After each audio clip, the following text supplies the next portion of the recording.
Halo, perkenalkan nama saya Sofia Trinawati Siburian, NIM 12011111035,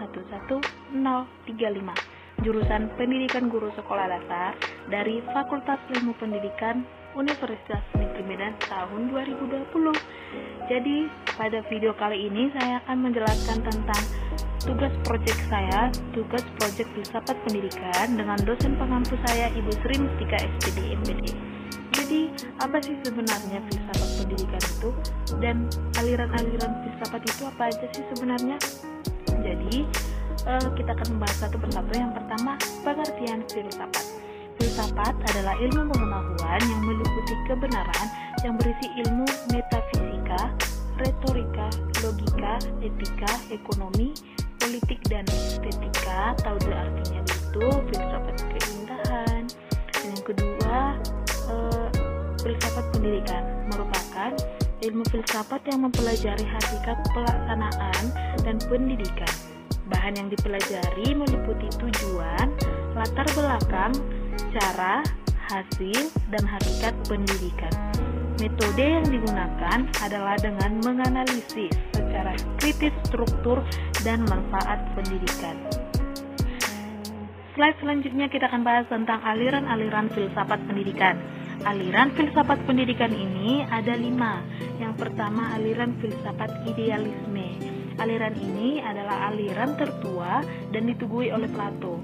Sejarah ini berawal dari pemikiran Plato mengenai suatu kebenaran yang bersifat empiris yang dilihat dan dirasakan dalam esensi dan juga menekankan moral dan menjadi sumber utama. Kemudian yang kedua adalah aliran filsafat perennialisme. Aliran ini adalah segala sesuatu yang ada pada sejarah. Filsafat ini muncul pada abad pertengahan pada zaman keemasan agama Katolik dan Kristen. Perennialisme berasal dari kata perennial yang artinya abadi ataupun kekal. Aliran ini sangat berpegang erat terhadap norma-norma. Namun, aliran ini dianggap ingin kembali terhadap nilai masa lalu ataupun masa lampau dengan maksud ingin mengembalikan keyakinan akan nilai asumsi manusia pada masa silam dan juga untuk menghadapi masalah pada masa sekarang sampai kapanpun dan dimanapun dalam sepanjang sejarah. Kemudian yang ketiga, aliran filsafat esensialisme. Aliran ini didasari oleh pemikiran Plato juga. Aliran ini muncul pada zaman Renaissance, menampakkan perpaduan ide filsafat yang objektif dan realisme objektif.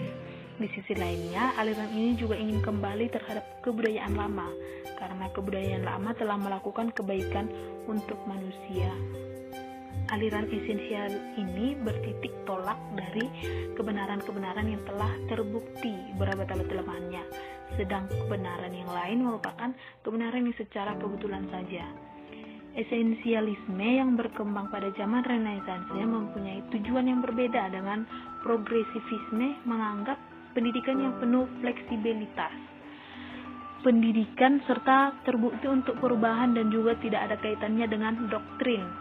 Sedangkan aliran esensialisme memandang bahwa pendidikan yang bertumpu pada dasar pandangan fleksibilitas dalam segala bentuk dan menjadi sumber pandangan yang berubah-ubah.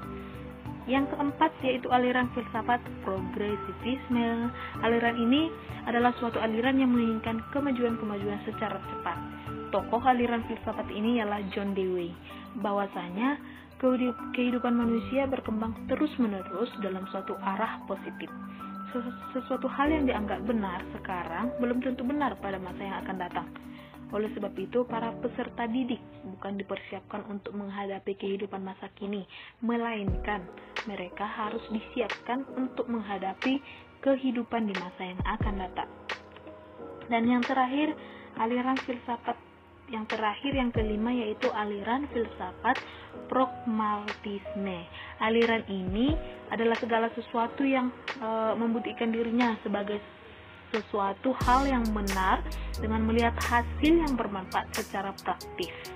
Salah satu dasar dalam aliran ini ialah logika pengamatan, di mana apa yang ditampilkan manusia dalam dunia nyata merupakan fakta individual, konkret dan juga terpisah antara satu dengan yang lainnya.